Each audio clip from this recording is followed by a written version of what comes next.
définirais le féminisme comme étant la recherche d'égalité entre l'homme et la femme, et donc le développement du rôle de la femme dans une société par exemple. Pour moi, féminisme, c'est surtout de l'humanisme entre tous les humains, tu vois.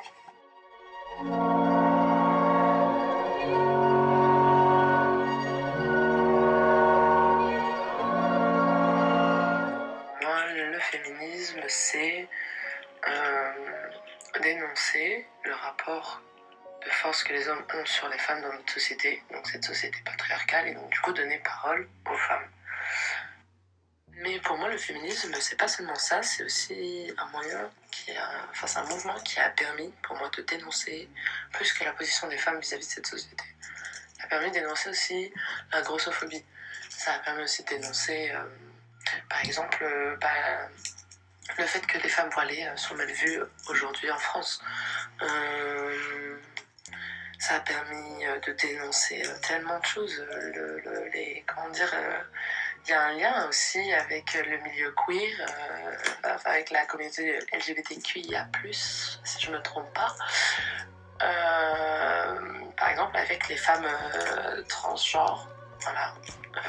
Sur les violences, sur les petites filles, la sexualisation, la sexualité en général, que ce soit pour les hommes ou les femmes. Le féminisme, en fait, est juste une prise de parole qui concerne tout le monde. Ça serait une déconstruction et une reconstruction. Une déconstruction de ce qui est considéré comme la norme dans cette société et une reconstruction tout simplement par l'acceptation de ce qui nous diffère entre chaque individu et l'écoute du coup à laquelle ça nous pousse. Tout simplement, c'est une ouverture d'esprit. C'est entendre que d'origine nous sommes tous des êtres humains et que rien que pour cette raison-là, nous sommes égaux et pour moi le féminisme combat ça. Voilà.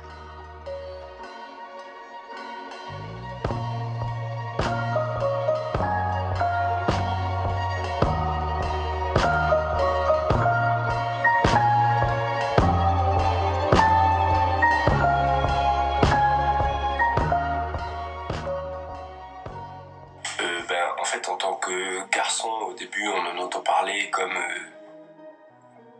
un truc un peu historique, avec des mouvements dans les années 60, même avant, où le droit de vote des femmes, des trucs comme ça, un peu historique. Et puis après, il y a le féminisme actuel, et c'est pas forcément facile d'y adhérer parce que il est pluriel, hein, il est très large, mais il y a des féminismes qui vont pas vouloir de l'aide des garçons. Je pense que c'est minoritaire, mais du coup, des fois, c'est compliqué en tant qu'homme de se dire féministe. Moi, je dirais plutôt que je suis pour l'égalité des genres. Il y a aussi ce côté de féminisme qui voudrait faire avancer les droits des femmes et qui des fois en veulent plus que les hommes, ou en tout cas tombent dans une relation qui n'est pas égalitaire entre les genres. Et ce qui est le cas actuellement pour les hommes, du coup, c'est pas égalitaire envers les femmes, mais des fois ça tombe dans l'inverse, et je pense que c'est pas la bonne solution. Au début, je trouvais que c'était un peu à chier, parce que de ce que je comprenais, c'est genre qu'en gros, les femmes, genre, elles voulaient être supérieures aux hommes. Ce qui est inutile, parce que du coup, ça sert à rien. Parce que il me semble que de ce que c'est le féminisme, c'est la recherche d'égalité entre les hommes et les femmes. Et voilà. Du coup, au début, je trouve ça pas ouf. Et après, en vrai, je trouve ça hyper bien et tout. Enfin, genre, c'est cool en vrai. Les choses, elles évoluent. Et qu'on reste pas dans les trucs de l'ancien temps. Enfant, pour moi, le féminisme, c'était un rapport de force que la femme emportait sur l'homme. Comme une espèce de vengeance, au final. Et vers l'âge de mes 13-14 ans, c'est un petit peu ce qui a été le début de beaucoup de choses, au final. Le féminisme dans ma vie, parce que j'ai commencé à m'intéresser à cette tranche d'âge-là réellement, par YouTube, en fait, avec Mademoiselle, Chercorps, et plein d'autres formats. Et Et en fait, ça a été un début de prise de conscience sur mon rapport aux autres et le rapport à moi-même dans cette société, en même temps la confiance en moi. Ça m'a permis une plus grande ouverture d'esprit et ça a été un très bon point d'ancrage, on va dire, pour commencer à déconstruire des choses dans ma vie qui étaient totalement faussées, en fait, qu'il fallait absolument que je change pour évoluer. Aujourd'hui, je constate qu'il y a eu beaucoup d'évolutions par rapport à mon rapport au féminisme, que ce soit avec moi-même ou avec les autres. Mais je sais qu'il y a encore du chemin à faire sur la déconstruction de tous ces mécanismes que les stéréotypes de genre et que cette société patriarcale nous pose, en fait. Nous impose quelque part et nous éduque de cette manière-là aussi. Et pour moi, le féminisme, ça reste un combat quotidien puisque tous les jours de ma vie, je me retrouve à écouter des activistes ou à lire des récits d'activistes, des bouquins, à les partager autour de moi, à en parler autour de moi, à essayer de sensibiliser l'autre, à repartager, à discuter, machin. Et pour moi, aujourd'hui, c'est juste très violent et ce n'est pas possible que ça puisse encore exister. Il y a beaucoup de progrès dans les mentalités et il y a encore beaucoup de progrès à faire. Et je souhaite juste que ça aille de l'avant. D'abord, quand j'étais petite, je le considérais pas, genre ça existait pas dans ma tête. Et puis tu sais, t'as des seins. Et puis là, il y a tout qui change, quoi. Le regard des autres, que ce soit entre femmes et femmes et hommes et femmes, il change, quoi. Le livre King Kong Theory, qui m'a vraiment changé la vision des choses, quoi. Je dirais que c'est en grandissant. C'est en grandissant parce que je pense que c'est surtout la puberté, quand tu commences à prendre de la poitrine, que tu as des formes. Pour ma part, ça a été du coup vers mes 12 ans, je crois. Et c'est là où j'ai compris que le regard des hommes était très pesant. Et c'est là où j'ai commencé à me poser des questions. J'avais peur des hommes, clairement, à partir de cet âge-là. Je me sentais plus autant en sécurité dans la rue qu'avant. Après, je dirais que j'ai commencé à m'intéresser au féminisme, mais je savais pas vraiment. Je pouvais pas définir ces pensées-là. Donc j'ai commencé à m'intéresser un peu. En ce moment, j'écoute pas mal des débats. J'adore Fiona Schmidt. Vraiment, je l'adore. C'est une journaliste écrivaine. Et j'adore ce qu'elle dit, je la trouve trop drôle, enfin voilà. Donc j'ai commencé à m'intéresser comme ça. J'ai lu aussi Sorcière, la puissance invaincue des femmes. Ce qui fait évoluer petit à petit mes pensées et mon rapport au féminisme, hein, clairement, parce que j'ai l'impression que ça m'a ouvert les yeux sur pas mal de choses et j'ai plus du tout la même introspection qu'avant. Par exemple, au cinéma, c'est bête, mais dans les films, j'arrive à repérer certains trucs qui me font ah, ça j'apprécie pas parce que encore une fois c'est une forme de sexisme. Donc voilà, donc je suis un peu en colère tout le temps maintenant.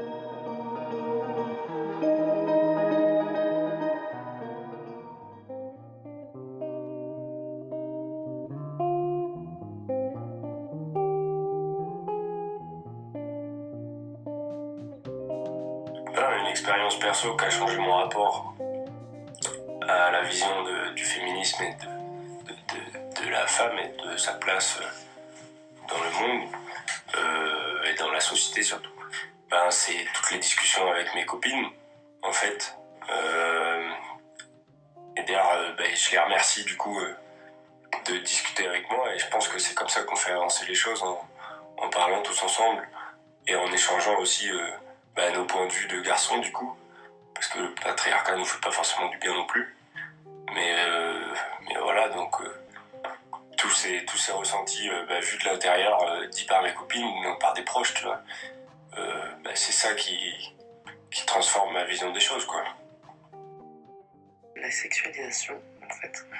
Moi, de mes plutôt souvenirs, j'ai été sexualisée et par exemple dans mes rapports sociaux à l'école, ça est passé forcément par la case de harcèlement, de je t'insulte, de mots totalement exorbitants comme salope, pute et machin, et alors qu'on est très très jeune, de passage de main sur la jupe, de choses comme ça en fait.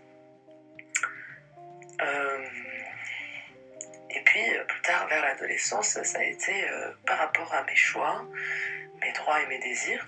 Vers l'adolescence, en fait, j'ai juste décidé de m'autosexualiser et c'était ma manière à moi en fait de dire bah regardez, vous l'avez toujours fait à ma place, aujourd'hui c'est moi qui le fais et vous n'avez rien à redire. Et puis de toute façon, même si vous dites quelque chose, je m'en fous.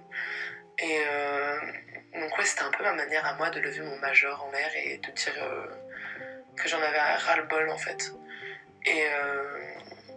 Et ça a beaucoup changé des choses dans ma vie puisque bah, j'ai dû faire face en fait à des comportements, des réflexions et toutes sortes de choses en fait de la part de proches ou de plus éloignés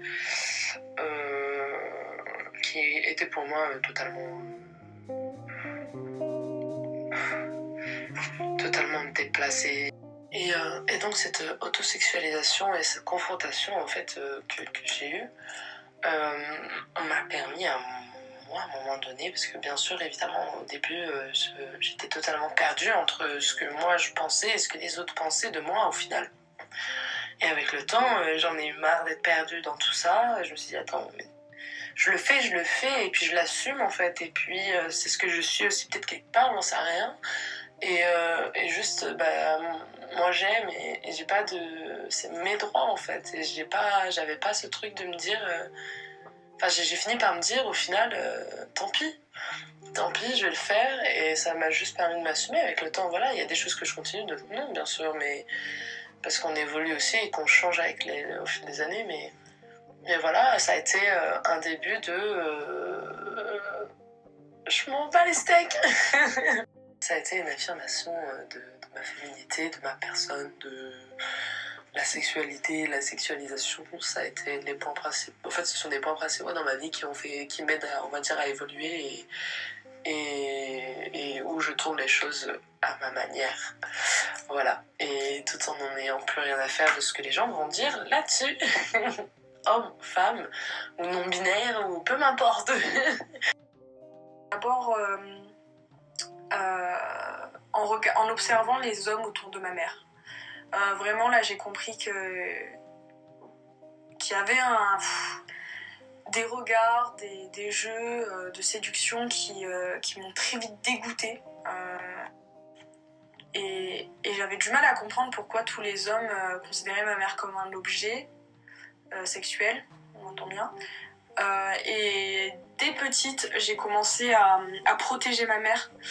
Par exemple, s'il y avait un homme qui le regardait trop dans la rue, je faisais une grimace. Et ça, c'était à partir, je pense, de mes 5-6 ans. Donc j'ai toujours essayé de protéger ma mère comme ça, parce que je me rendais compte que... Enfin, j'avais peur d'eux, je les trouvais répugnants, dégoûtants, et j'avais l'impression qu'ils voulaient juste l'utiliser comme objet sexuel, donc j'avais vraiment du mal avec ça. Puis après... En grandissant, c'est toujours la même chose. Je suis toujours dégoûtée de ces regards parce que ça me rappelle tout ça. Après, je pense qu'aussi, c'est en subissant des agressions sexuelles, en sortant avec des garçons aussi qu'on voit que... Enfin, en tout cas, ça a vraiment fait émerger une colère. Donc je pense que c'est vraiment ces points-là sur mes expériences perso qui m'ont permis d'avoir compris les enjeux du féminisme et pourquoi ça existe. Ça a toujours existé, mais du moins j'en avais pas conscience et puis ça avait pas une aussi grande visibilité. Mais en tout cas, il y avait déjà des idées dans ma tête, même si j'avais pas de mots... Enfin, je savais pas comment ça s'appelait, mais en tout cas, il y avait quelque chose. Je pense que c'est à chaque fois que je dois rentrer chez moi après une soirée et que j'ai pas le choix de rentrer seule ou il faut absolument que quelqu'un m'accompagne, c'est à chaque fois à ce moment-là où genre je me sens vraiment une femme, tu vois, et dans ma vie, c'est à partir du moment où j'ai fait des soirées comme ça que je me suis rendu compte de la gravité de la chose, quoi.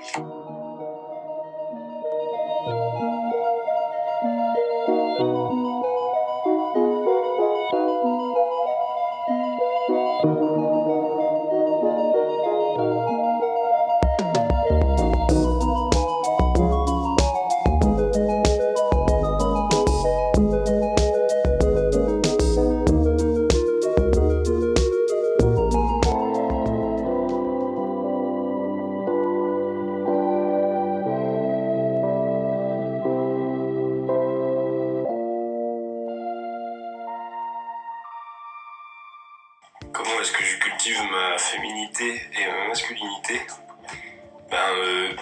Déjà, je pense que j'ai un peu des deux quand même, comme tout le monde. Après, j'ai peut-être plus de masculinité parce que je suis un garçon cis, hétéro. Mais je cultive pas beaucoup ma masculinité, à part faire un peu de sport. Et ça, je pense que c'est juste cultiver son hygiène et que tout le monde devrait le faire. Et que là, je le dis comme quoi je cultive ma masculinité, mais il faudrait bien que ce soit plus attaché au genre masculin. Je vais mettre des habits féminins, tu vois. Et masculinité, c'est les habits. Donc je pense que c'est par les habits que je transmets ma personne, quoi. Si j'avais des conseils à donner à une petite fille, même à un petit garçon, hein, clairement, il faudrait déjà que je me tempère parce que peut-être que j'en dirais trop. Et je pense que la naïveté, c'est bien aussi. Donc il faudrait que j'essaye de trouver mes mots afin que ce soit clair et pas non plus haineux envers les hommes. Je pense que le plus important à apprendre à un enfant, à une petite fille ou un petit garçon, c'est le rapport à son corps. Savoir que voilà, il a des parties intimes, etc. Comprendre avec des mots assez compréhensifs, mais sur le consentement. Avoir leur donner des clés pour qu'il y ait quand même une distance entre les autres et eux et leur corps. Par exemple, à l'école, il y a un jeu qui je pense qui existe encore sur l'attrape-bisou, les choses comme ça. Et bien là, de clairement dire non, quoi. Non des deux côtés, que ce soit pour les garçons ou les filles, que ce jeu est clairement malsain. Et je pense que déjà éduquer les enfants là-dessus à l'école, ce serait vraiment un énorme pas.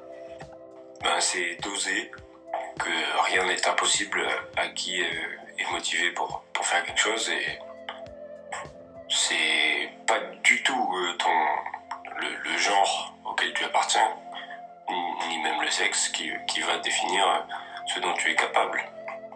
Pas du tout. Donc si t'as envie de faire quelque chose, fais-le, ose. Demande de l'aide si t'as besoin et fonce, quoi.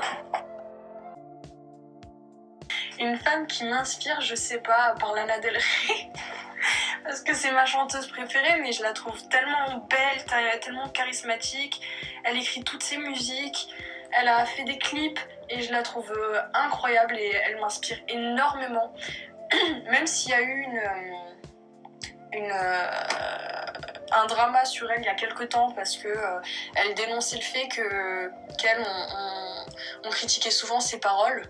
Et en fait, j'étais complètement d'accord avec son post quand elle a dit que les chanteuses comme Beyoncé, Ariana Grande, Doja Cat, etc., Nicki Minaj et tout, quand elle parlait de cul, enfin de sexe, ça posait pas problème dans les musiques parce que c'est la pop, c'est un style de musique.